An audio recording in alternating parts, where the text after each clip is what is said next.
Hello रिन, this is Rekha Kushwaha and welcome to Info Teaching. हाजिर हूँ आप सभी के सामने बहुत ही अमेजिंग आज के टॉपिक के साथ, जिसमें हम डिस्कस करने वाले हैं कि जो इंडिया की ऑफिशियल पोस्ट हैं और ऑल ओवर इंडिया के अकॉर्डिंग ये पोस्ट है, इनके पद के अकॉर्डिंग जो इनका कार्य है, जो इनका टाइम ड्यूरेशन है, एज है, तो उन सभी पोस्ट के बारे में डिस्कस करेंगे। और ये 5 पोस्ट है हमारे सामने। कैग, एजी यानी कि attorney general, president, vice president और प्राइम मिनिस्टर। कौन इन्हें अपॉइंट करता है और करंट में हमारे कौन कौन है, ये 2020 के अकॉर्डिंग हम डिस्कस करेंगे इसे। So give your like, feedback and support, ताकि मैं यूं ही आप लोगों को ऐसे ही कंटेंट शेयर करती रहूं। और कमेंट सेक्शन में बताएं आप लोग की वीडियो कैसा लगा। सो स्टार्ट करेंगे।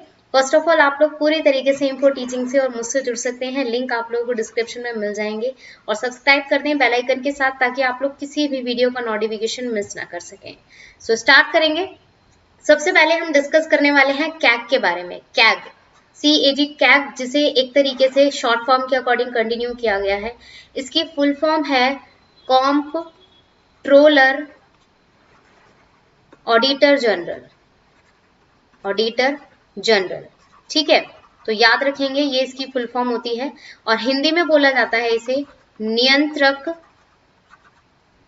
और महालेखक परीक्षक या महालेखा परीक्षक, ठीक है। तो ये कहा जाता है हिंदी में। तो ये एक तरीके से ऑडिटर होता है। और ऑडिटर कौन होता है? जो एक तरीके से देख रेख करता है, जांच परख करता है। तो ये यूनियन टेरिटरीज जितनी भी हैं हमारी, मतलब 8 यूनियन टेरिटरीज हैं और हमारी 28 स्टेट्स हैं। तो इनके जो बैंक अकाउंट हैं, मतलब कि जो बैंक अकाउंट हैं ऑल ओवर इंडिया के अकॉर्डिंग, उन सब की ये देख रेख करता है। उन सभी अकाउंट्स में कहीं स्कैम तो नहीं हो रहा, कोई घोटाला तो नहीं हो रहा, इन सब की जांच परख करता है। तो ये इसका काम होता है। इसे कौन अपॉइंट करता है? प्रेसिडेंट अपॉइंट करता है। जो भी करंट हमारे प्रेसिडेंट होते हैं, उस टाइम के प्रेसिडेंट होते हैं, तो वो इन्हें अपॉइंट करते हैं, ठीक है।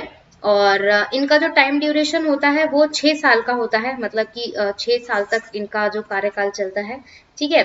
तो ये बात भी आप लोगों को याद रखनी है। इनकी सैलरी होती है 2,50,000 पर मंथ के अकॉर्डिंग। 2,50,000 के अकॉर्डिंग इनकी सैलरी होती है। तो ये बात भी आप लोग याद रखेंगे। और कुछ भी अगर आप लोगों को और भी चीजें हैं, आप लोग पूछ सकते हैं कमेंट सेक्शन में। बाकी चीजें मैंने आप लोगों को क्लियर कर दी हैं। और करण के जो हमारे कैग हैं वो है, आप लोग ये भी याद रखेंगे, GC मुर्मू। मुर्मू, GC मुर्मू है ये करण के।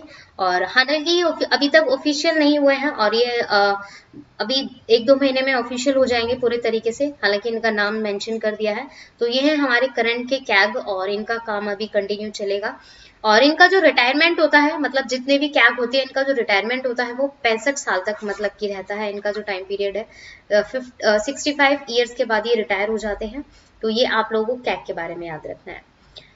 नेक्स्ट हम बात करेंगे एजी। एजी यानी कि अटर्नी जनरल, ठीक है। अटर्नी जनरल के बारे में आप लोग याद रखेंगे, अटर्नी जनरल, ठीक है। ये कौन होता है? ये होता है महान्यायवादी। महान्यायवादी, महान्यायवादी यानी कि एक ऐसा पर्सन जो एक्सपर्ट है किसमें? लॉ में, कानून, यानी कि एक एडवाइस देने वाला, एक सलाहकार देने वाला, यानी कि एक सलाहकार है इंडिया को, ऑल ओवर इंडिया, यानी कि प्रेसिडेंट है, प्राइम मिनिस्टर है, इन सभी को एक तरीके से सलाह देने वाला है कानून के तौर पर, ठीक है। सर्वोच्च महान्यायवादी, मतलब कि महान्यायवादी कहा जाता है इन्हें। और इनकी जो क्वालिफिकेशन होती है, ये पहले सुप्रीम कोर्ट में एक जज के भांति रहते हैं, और जज के बाद इन्हें मतलब कि पोस्ट ये वाली मिलती है। तो ये याद रखेंगे। हमारे 15th जो एजी हैं, मतलब अटर्नी जनरल हैं, वो हैं के वेणुगोपाल, ठीक है। वेणुगोपाल आप लोग याद रखेंगे। और ये है हमारे 15th। और फर्स्ट कौन थे? फर्स्ट भी आप लोग याद रखेंगे, MC Setalvad. MC Setalvad first हमारे एजी थे। और याद रखेंगे, ये ऐसे अब तक के, मतलब कि जो फर्स्ट हमारे एजी रहे हैं, इनका सबसे ज्यादा लंबे समय तक कार्यकाल चला है। कम से कम 13 से 14 वर्ष तक ये रहे हैं इस पोस्ट पर। तो कंटिन्यू किया है। और ये भी क्वेश्चन कई बार आ चुका है कि सबसे लंबे समय तक एजी कौन रहा है, अटर्नी जनरल कौन रहा है, तो वो भी आप लोग बता देंगे, MC सीतलवाड़ जो फर्स्ट थे, ठीक है। और इनकी सैलरी आप लोगों को पता चल गई है, चलो नहीं पता चली है तो मैं क्लियर कर दूं, 90,000 पर मंथ पर इनकी सैलरी होती है। बट एक चीज और है यहाँ पर, इनको अगर कोई केस मिल रहा है पर डे के अकॉर्डिंग, ये भी मतलब ये तो इनकी बेसिक चीज है ही, अगर इनको एक तरीके से बेसिक कोई मतलब कि अलग से कोई केस मिल रहा है, अलग से कोई ऐसी बात या कोई सलाहकार या कोई भी ऐसी चीज पूछी जा रही है इनसे और ये एडवाइस देते हैं उस चीज के अकॉर्डिंग, तो इन्हें अलग से पेमेंट मिलती है उसकी। तो मतलब पर डे का हिसाब अलग है और पर मंथ का हिसाब अलग है। तो ये भी आप लोग याद रखेंगे, क्योंकि इसमें भी कुछ मतलब ऐसी बात दी गई थी। इनका भी रिटायरमेंट का जो एज टाइम होता है वो 65 ईयर ही होता है, ये बात भी आप लोग याद रखेंगे। ठीक है, 65 के अकॉर्डिंग आप लोग याद रखेंगे, 65 साल तक ये आराम से मतलब अपना जो कार्यकाल का टाइम है वो कंटिन्यू कर सकते हैं। और इन्हें कौन अपॉइंट करता है?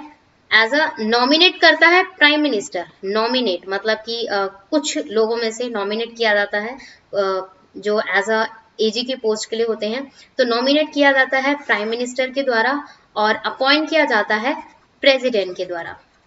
प्रेसिडेंट मतलब राष्ट्रपति के द्वारा फाइनली अपॉइंटमेंट मिल जाती है। तो ये बात भी आप लोग याद रखेंगे। इनका एक और काम होता है, मतलब कि जो अटॉर्नी जनरल होते हैं ये पार्लियामेंट के मेंबर बन सकते हैं। पार्लियामेंट के एक तरीके से ये मीटिंग्स होती हैं जो पार्लियामेंट की, वहां पर ये ज्वाइन कर सकते हैं मीटिंग्स को, मतलब एज अ ओनली ज्वाइन कर सकते हैं, बट ये वोट नहीं दे सकते। याद रखेंगे इनको, जो भी पार्लियामेंट में लोकसभा और राज्यसभा के जो वोट्स होते हैं मतलब इनडायरेक्ट जो होते हैं, उन्हें ये एज अ वोट नहीं दे सकते। तो इनका यही काम होता है। तो ये बात आप लोग याद रखेंगे एजी यानी कि अटॉर्नी जनरल के बारे में। बाकी आप लोगों को डाउट्स है तो आप लोग कमेंट सेक्शन में पूछ सकते हैं। अब चलते हैं अपने प्रेसिडेंट यानी कि हमारे राष्ट्रपति की ओर। राष्ट्रपति जिसका एक तरीके से आप लोगों को पता है, करंट हमारे जो राष्ट्रपति हैं करंट के, वो हैं रामनाथ कोविंद जी। रामनाथ कोविंद, ठीक है। इनसे पहले प्रणब मुखर्जी थे, तो ये भी आप लोग याद रखेंगे। और रामनाथ कोविंद यानी कि जो प्रेसिडेंट होता है उसकी जो सैलरी होती है वो एक तरीके से 5 लाख होती है per month, but total 5 lakh नहीं मिलता है, उसका डिडक्ट होके मिलता है। डिडक्शन जो मतलब कि एज अ टैक्स वगैरह जो भी है उन सब चीजों को कट पिट कर इनको अराउंड एस्टिमेशन 3 लाख के अकॉर्डिंग मिलती है सैलरी, 3 लाख। तो ये एवरी सैलरी के अकॉर्डिंग होता है, मतलब कि जो भी पोस्ट होती है सबके साथ ऐसा ही होता है, कोई पर्टिकुलर नहीं है। तो ये बात आप लोग याद रखेंगे। और बहुत सारी चीजें हैं जो मतलब कंटिन्यू करता है। प्रेसिडेंट को शपथ कौन दिलाता है? प्रेसिडेंट को जो शपथ है वो मतलब चीफ जस्टिस ऑफ इंडिया जो है हमारे, वो शपथ दिलाते हैं प्रेसिडेंट के अकॉर्डिंग। तो ये बात भी आप लोग याद रखेंगे, ठीक है। और इनसे रिलेटेड अगर बात करूं मैं, इनका जो कार्यकाल है वो ज्यादा मतलब कि ऐसे ही कंटिन्यू चलता है। और ये भी सेम तरीके से 65 के अराउंड मतलब रिटायरमेंट का इनका नाम कंटिन्यू होता है, ठीक है। बाकी चीजें अगर मैं क्लियर करूं तो हाँ, और चीजें हम देख लेते हैं, अच्छे से क्लियर कर लेते हैं। बिल्कुल 5 साल के बाद ये चेंज हो जाता है इनका टाइम पीरियड, ये भी आप लोग याद रखेंगे 5 ईयर के बाद। और इनका जो स्टार्टिंग, अगर किसी को प्रेसिडेंट बनना है तो वो मतलब उसकी एज कम से कम 35 ईयर्स होनी चाहिए, ठीक है। 35 ईयर्स के बाद। और इन्हें अपॉइंट कौन करता है? अपॉइंट भी बता देती हूँ, इनके लिए वोट्स होते हैं लोकसभा, ठीक है, लोकसभा प्लस राज्यसभा प्लस विधानसभा, ठीक है। मतलब एक तरीके से जो भी इनडायरेक्ट वोट होते हैं, कल मैंने इनडायरेक्ट वोट के बारे में बताया था, जो हमारा संविधान मतलब इंस्टीट्यूशन सॉरी कॉन्स्टिट्यूशन वाला टॉपिक है, उसमें डिस्कस किया था डायरेक्ट और इनडायरेक्ट वोट्स क्या होते हैं। तो इनडायरेक्ट वोट्स जो भी होंगे वो एक तरीके से प्रेसिडेंट के लिए होंगे, तो ये भी आप लोग याद रखेंगे, ठीक है। तो आई थिंक इनके बारे में इतना ही जानना क्लियर है। चलिए नेक्स्ट चलेंगे वाइस प्रेसिडेंट के बारे में। वाइस प्रेसिडेंट, हमारे जो करंट वाइस प्रेसिडेंट है वो है वेंकैया नायडू, ठीक है। तो ये है। और लास्ट हमारे जो प्रीवियस मतलब प्रणब मुखर्जी के टाइम पर जो वाइस प्रेसिडेंट थे वो थे हामिद अंसारी। तो ये बात भी आप लोग याद रखेंगे। वाइस प्रेसिडेंट के बारे में अगर मैं बात करूं तो मतलब एक तरीके से ये भी ऐसे ही इलेक्टेड होते हैं, मतलब लोकसभा एंड राज्यसभा के वोट्स के अकॉर्डिंग, ठीक है। और इनकी भी एज 35 ईयर्स के अकॉर्डिंग होती है, कम से कम 35 ईयर का होना चाहिए उस पर्सन को जो एक तरीके से वाइस प्रेसिडेंट की पोस्ट के लिए होता है नॉर्मली, ठीक है। तो ये चीजें हैं इनके बारे में। और 5 साल तक का इनका कार्यकाल चलता है, 5 साल तक, मतलब 5 साल तक ये कंटिन्यू कर सकते हैं। इनकी सैलरी के बारे में अगर मैं डिस्कस करूं तो इनकी सैलरी 4 लाख होती है, मतलब 4 लाख। तो 4 लाख में से डिडक्शन होता है 30% का। तो डिडक्शन होके मतलब कि 30% डिडक्ट होके जो भी अमाउंट होता है वो एज इनकी मेन सैलरी मानी जाती है। तो ये बात आप लोगों को याद रखनी है वाइस प्रेसिडेंट के बारे में। अब हम चलते हैं अपने प्राइम मिनिस्टर के बारे में, और प्राइम मिनिस्टर का भी पॉइंट बहुत अमेजिंग है। ठीक है, प्राइम मिनिस्टर के बारे में अगर मैं बात करूं तो प्राइम मिनिस्टर की सबसे पहले तो हम सैलरी देख लेते हैं। प्राइम मिनिस्टर की जो सैलरी होती है वो होती है 2,80,000। 2,80,000 ये एक तरीके से मतलब कि लाख में है सैलरी, और इसका भी पर्टिकुलर डिडक्ट होता है। और हमारे जो 15th मतलब कि एक तरीके से प्रेसिडेंट है ये, और कौन है, मतलब प्राइम मिनिस्टर है ये नरेंद्र मोदी जी, नरेंद्र मोदी जी। ठीक है, और ये बात भी आप लोग याद रखेंगे। कब से है ये, 2014 से है ये, मतलब 2014 से है, और अब तक ये दूसरी बार हमारे प्राइम मिनिस्टर बने हैं। इससे पहले ये कौन थे, ये थे गुजरात के सीएम, गुजरात के ये सीएम थे, मुख्यमंत्री थे। और ये बात आप लोगों को याद रखनी है, इनकी सैलरी इतनी होती है। और बहुत सारी चीजें हैं जो एक तरीके से मतलब होती हैं। प्राइम मिनिस्टर के बारे में अगर मैं बात करूं, अगर प्राइम मिनिस्टर लोकसभा का मेंबर है तो उसकी एज 25 तो होनी ही चाहिए, मतलब कम नहीं होनी चाहिए 25 से। और अगर वो राज्यसभा का मेंबर है तो 30 कम से कम होनी चाहिए। तो ये चीजें होनी होती हैं, दोनों में डिफरेंस मस्ट जिसे हम कहेंगे। और हाँ, एक तरीके से बहुत सारे वर्क होते हैं प्राइम मिनिस्टर के, तो शक्तियां कुछ मतलब कि ज्यादा होती हैं प्रेसिडेंट के अकॉर्डिंग, कुछ कम होती हैं। बहुत सारी चीजें हैं जो प्राइम मिनिस्टर के अकॉर्डिंग है, तो ये बातें याद रखनी है आप लोगों को। यस, और अगर मैं बात करूं इसी के साथ साथ जो गवर्नर्स हैं, जो हमारे गवर्नर्स हैं उनकी सैलरी के बारे में बात करूं, स्टेट गवर्नर्स होते हैं तो उनकी सैलरी होती है 3,50,000।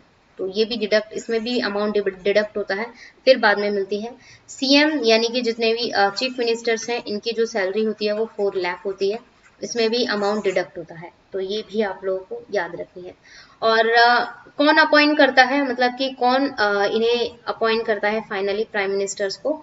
हाँ, तो ये तो प्राइम मिनिस्टर का तो आप लोगों को पता है, मतलब कि एक तरीके से डेमोक्रेटिक, मतलब जनता के द्वारा इनको अपॉइंट किया जाता है। ओथ कौन दिलाता है इन्हें, ओथ यानी कि शपथ कौन दिलाता है, तो प्रेसिडेंट इन्हें शपथ दिलाता है। प्रेसिडेंट मतलब कि इन्हें एक तरीके से हाँ शपथ ग्रहण करवाता है, बिल्कुल। तो ये बात आप लोगों को याद रखनी है। तो ये 5 हमने पोस्ट क्लियर की हैं, आगे भी कुछ पोस्ट है उनको भी मैं डिस्कस करूंगी। तब तक आप लोग अपना लाइक फीडबैक एंड सपोर्ट देते रहिए, सब्सक्राइब करते रहिए, और keep learning, give your positive feedback and support, ताकि मैं यूं ही आप लोगों के सामने क्लासेस लेकर आती रहूं। सो लाइक एंड कमेंट करके जरूर बताएं वीडियो कैसा लगा, और आप लोगों को ऐसे ही क्लासेस चाहिए तो कमेंट सेक्शन में मुझे बताते रहिए। Thank you, keep watching, keep learning, and मिलते हैं next topic and next point की ओर। तब तक के लिए goodbye and keep learning. Yes.